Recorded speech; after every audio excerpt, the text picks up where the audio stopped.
making the straights curvy and the curvy straights. The other way around? Well, yeah, sure. Yeah. Whatever works for you. Hold on, that blows out. Get the water off of it. Oh, yeah. Oi. It's a bit noisy, but actually, I can't hear that. Oh, wow. Okay. Yeah, I partially do. No kidding. That's. So this mask thing has really gotten me because you can't read lips. I can't read lips, and that's my cheat. Oh, and man. so it's like, I'm leaning into people with my good ear. And All right, got time for a question? I always have time for questions. And seeing as you're working on a Karmann Ghia, it's 1968. perfect. All right, there we go. All right, the question is, when did they stop making Karmann Ghias? Right before they made the VW Ragtop, which was a really kind of a cool little European water-cooled VW. I was in a Scirocco on my very first date. We won't talk about your first date. So 1974 was the last year. And literally it was to roll out the new next generation of stuff. And I actually thought that was one of the silliest things they ever did. Yeah. Because this is just such a classic car. Yeah. Really, it's like got Italian style, German engineering, and now USA rebuilt. Yeah, that's true. I mean, it really is one of the most beautiful car lines, I think. Oh, yeah. And you can do so much with them. They can, for the longest time, when I was still a hobbyist before I was building professionally, I always felt like it exudes kind of a female sexiness with the thing, but chicks really gravitated to it. That's true. And now that we've done a few of them for male clients, and so we've been able to do some masculine influences in the car, it's still got some sexy ass lines. It does. It's a chick magnet. You can either make this look like, ooh, sweetie cool, or, really a badass little race car kind of thing. Mm-hmm. So, there's guys out there doing, racing these things. There's guys, building show vehicles. So it's like a more interesting looking Porsche. I like it. Some of the unique features about it is it is a hand-built car. Yeah. So each one of these cars was built by hand. Yeah. So like the fender here has actually got a braze line that goes through here and then back down in here. Mm-hmm. So everything has been fit and it's all done in metal. So, you've got to be good with your lead work or with your brazing, because if trying to match factory stuff, even though nobody will see it, that's how it's got to be done.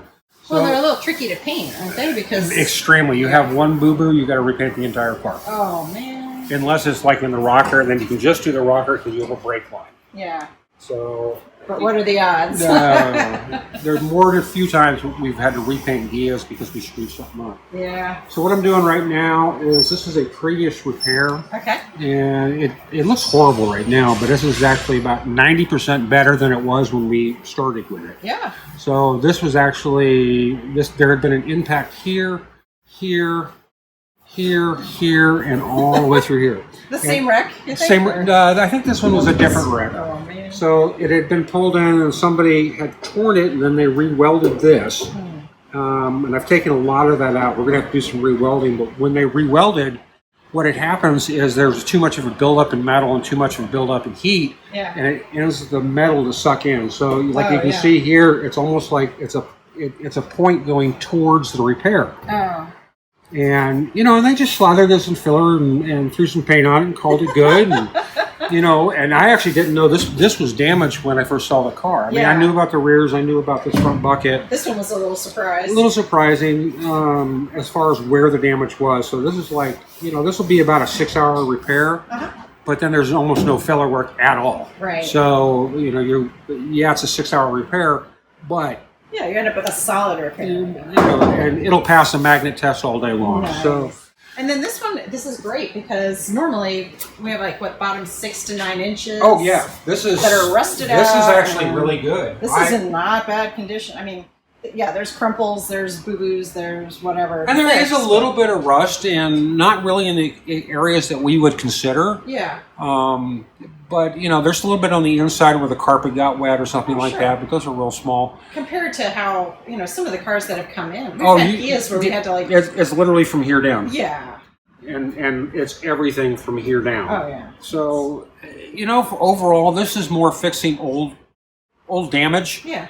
Than really doing rust repair. There's really not much rust repair to do on this, and I'm thankful for that. It's just a lot of noisy, but I'm liking this set because it's like 10 minutes ago. What this looks like right now, is what this looked right then. Oh, yeah. So it's like you can see this is almost dead nut straight now. Right, Well, yeah, that's- dead nut curvy or whatever Right. you're going to call it. So we did a video earlier this week, and it's on this process Yes. of Oh, hammer we and got- dolly and All right, I got to doing geek shrinking out a disc. little bit over our new equipment. So we it's- got this awesome side arm tripod Ah. thingy, so it's going to go over, like you can watch. Yeah, so they're that'll doing. show up next Sunday, not this Yeah. Sunday. So if you guys really like it, hit the like, subscribe, comment button. Let me Yeah. know. What do you think about old school metal repair? Yeah. So watch out for next Sunday's show. We're kind of short staffed today. Yeah. Darren's out having another pair of grandbabies. Woo! His daughter-in-law having labor last night, and it's going to be twins. So Nice. congratulations, guys. Yay. Babies. So we're a little short-staffed right now. All and right, then- well, show us around what's going Okay. on. The thing is new. What the heck? Oh yeah, it's Where'd Mr. that come Cobb's from? thing. So Mr. Cobb is a previous client, Okay. and we did not really build the car. We didn't do the suspension. We had done some maintenance for him a couple years back, and then the service shop that he actually had the lowering done on the car. Yeah, because it's nice and low. Yeah, it's nice and low, but it's unstably low. Oh. So it wasn't even done correctly. Oh, man. There's like pieces missing in the suspension, and it's No. not a good thing. No. And then like. Oh, no. Yeah. I don't know if you can hear that, but he literally bottoms out. Oh. So he's asked us to raise it up to a factory height. Oh, man. So Shannon's going to be working on getting a parts list together, and we'll probably get into this one next week, maybe the week after.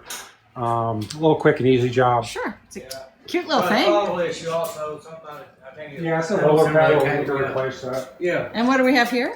So Is this Riley's? No, pin? that's Mr. Robinson. Oh, okay. that's a Blue Ghia out. Yeah. No, Green Beetle. Green Beetle. Green Beetle. That's out. Yes, That's out, in front. parking. Yes. Yeah. Darren put pans in last week. Okay. I just got done doing seam sealer, letting that set up good. Mm-hmm. And then we're going to undercoat the bottom side, Okay. paint the top side, get a new brake line all the way through. Great. Because his old one, somebody repaired it several times, Oh. and we don't like that. So Yeah. we're gonna put a new Stopping brake is line back good. in. Yes. Yeah, stopping Well, is and very knowing that you ain't got a leak point, That's important. so Yeah. we'll get that taken care of, and then after we get all that done, the body will be going back on it, and then we'll set the motor back in it, and he'll be ready to go back home. All right. And what's going on here? This is Mr. What? I can't remember. Robinson. No, that's not Robinson, is it? No, that's Johnston. Mr. Johnston's long block Okay. for his little blue convertible Oh, Beetle. nice. Yeah, it's doing a scat long block in it. Oh, good deal. Just got it out of the crate, looking it over, make sure no damage. Right. All the so- pieces and parts are there. What size? 1776. Oh. Yes, so standard motor we usually put in them. Yeah. Nice. So he's already got new dual carbs and everything to put on it. Fantastic. So it'll make that little Beetle go. All right. Well, that's good. Yep. All right, Spook, what else is going on with range? We're waiting on what? Interior? Interior stuff from So Fine. We finally got. So fun. We finally got the client actually finally got the design he wants for the embroidery. Oh, so good. Okay. that's going to go in there. And then we've got some special treats on. I'm having some custom pieces made for the exterior. Oh, Motor's in for this yes. now. All right. And I don't know what's going on with this one. Mr. Wilson, I just got done mocking up the, because we're modifying the show bar Okay. for rear seats. We don't really call it a sway bar. Oh, right. It's This a is the one show that had bar. one seat in the back. Yeah, it's more of a show piece. Yes, than- it's show bar, yes. So what we're going to do is, it has 2 bars on the rear now. Yeah. We're going to eliminate them and put a center one and mount in 2 more seats for his boys to Yeah, ride. because he's trying to take 4 people. So. And then we're adding front support to it to, See? still make it safe. Yeah. A little bit of side protection. Yes, Okay. yes, that too, yes. So, That's going to be a blast. Darren's going to be welding it up and swapping this around, and it's going to go to powder coat. Fantastic. Can you already hear the little kids screaming on the ride, going, "Oh, go faster, faster." Punch buggy, punch Punch buggy. buggy, yes, yes. Oh, that's awesome. And then, we just got our gas tank back for it, so I'll be working on getting it hooked up. Okay. We'll hold off on putting dash in until we know we can put the show bar back in. Right, okay. Because it might interfere with the dash. Well, gotta Possibly put with the the- things in order, right? Yeah. Well, since we're adding the front pieces, it might hinder it. Uh-huh. So, keep from hindrance. There we go. There we go. All right, what else, Spook? So this Mr. Howard's buggy, Ooh, Howard. it's still done. Yeah. Still waiting for him to come get it. No change. Hey Jay, come get your Come buggy. get it, have fun. Still waiting on gauges. Oh, come from on, inland. UK. Come on, man. I know they're all locked down and stuff. But... Yeah, but they're sort of back up. Right, we kind of need our gauges. Let's see what else is going on. And Mr. Stone's doing some assembly over here. Ah. What's he working on here? We'll let him tell you. Stone, what's up? Not much. Fonseca's rail. We just finished putting the axles on this side. Okay. Transmission's in. Work on putting the steering console in. Get ready to run brake lines and stuff like that. Nice. Bunch of little stuff. Yeah, great. Yeah, All right. On the ground roll, we'll put the motor in. Hope we get it running. There we go. All right. And what's this blue one? This is gray. Came in for some partial pans and a complete interior. Okay. Karen got one side done yesterday. Just did a partial pan repair Oh, yeah. because there was no need for easier for you Oh, yeah. there, but only just that back part. Replace that back part, and we'll put new tar cord and everything. Get it all done. That's great. It's coming along. There we go. There's the partial pan. Why only partial? Well, the front pan is fine, so Okay. it's easy to do a partial pan when it's on the body than do a full right. pan while it's on the You body. got to take the whole thing off. Because these floor pans are way more complicated than Beetle ones. Gotcha. So All right. Poor old Rusty, just sitting in the corner waiting. we're trying to get space back so we can get back Yeah. This is a little tight in here. to it. It's a lot tight in here. Yeah. All right. Well, there we go. It's coming along. Say goodbye to the nice people. Bye, people. Bye, nice people.